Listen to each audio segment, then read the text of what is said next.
శ్రీమాత్రే నమః. మదగర్వితులై ఉన్నారు. ఆ నీళ్లల్లో నిరాధారులై నిలబడి, ఓయి నలువ, పారిపోయి ఇక్కడికి వచ్చావా? రా, యుద్ధం చేయి. ఈయన కళ్ళ ముందే ఇక్కడే నిన్ను సంహరిస్తాం. తరువాత ఈయన పని పడతాం. మహాసర్పం మీద కులుకుతున్నాడు గదా, ముందు నువ్వు రా, యుద్ధం చేయి, లేదా దాసుణ్యాన్ని ఒప్పుకో అని గద్దించారు. విష్ణుమూర్తి కల్పించుకుని, దానవులారా రండి, నాతో యుద్ధం చేయండి, మీ మదం వదిలిస్తాను అన్నాడు. ఈ ఆహ్వానానికి మదికైటబులకి చాలా కోపం వచ్చింది. ముందుగా మధుడు కలబడ్డాడు. కైటబుడు నిలబడ్డాడు.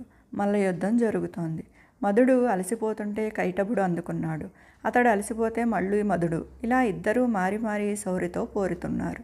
సన్నిధిలో బ్రహ్మదేవుడు, ఆకాశంలో దేవి ప్రేక్షక పాత్ర వహిస్తున్నారు. విష్ణుమూర్తి అలసిపోతున్నాడే తప్ప వాళ్ళిద్దరిలోనూ ఎక్కడా అలసటే లేదు. 5000 సంవత్సరాలు గడిచాయి. కారణం ఏమిటి చెప్పమా అని శ్రీహరి ఆలోచించాడు.